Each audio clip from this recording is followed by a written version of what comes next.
Welcome to the Nara Family Maple Center here. And this is our first boil. Tara Ball's class is here. They're taking a 4-credit class and they've been integral to doing this, helping us out. We've collected hundreds of gallons of sap, which you see in this tank, raw sap.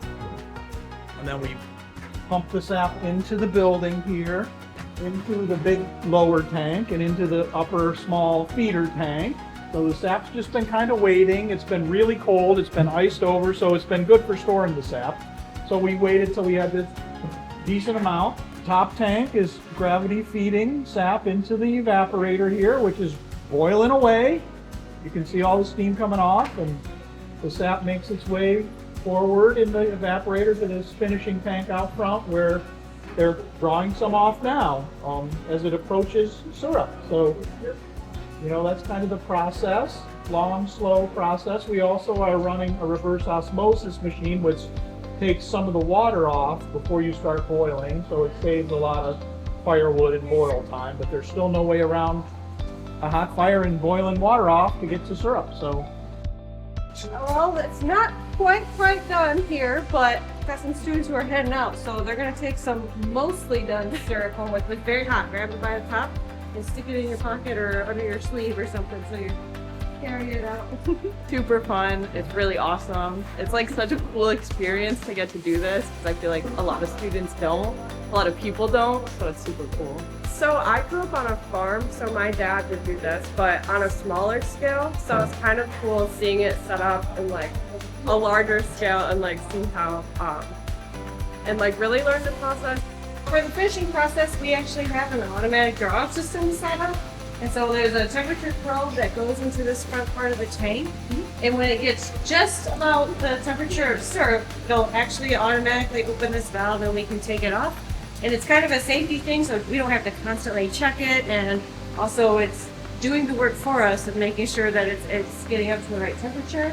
When it comes off, we run it through multiple types of filters and get any of the sugar, niter, sand out of it. Then we have a bottling unit outside, and we'll take it into there and actually finish it in that and use that to bottle really small, nice little maple syrup bottles.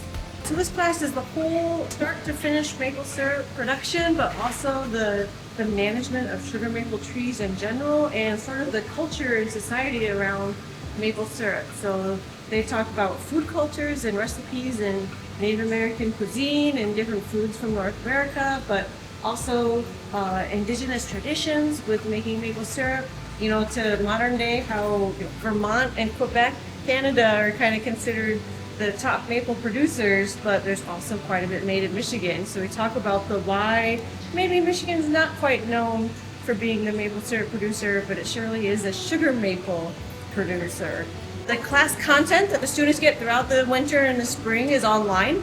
And so they hear lectures from me, they can watch them or look at those, and there's readings and things online.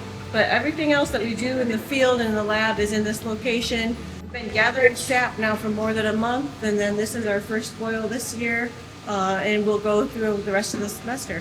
40 students in the class. Unfortunately, you have to turn people away or tell them, take it next year, right? Make sure you let me know and we can get you into it next year. But I've had students take this class from every single college and department on campus. There's no prerequisites and there's no class standing requirements, so anybody can take it as long as you register soon enough. So this property is part of the university property that we're at, the Nara Maple Forest, and this is a research forest, so it is a working forest, and it'll be timber comes out of it as well, but there's also research that occurs here, like wildlife work and other things, and so it's not just being managed for a sugar bush, but as a working research forest for the school. We're both in the forestry department too, so it kind of relates to what we do day to day. Yeah, it's a really cool opportunity. You can't really do this class anywhere else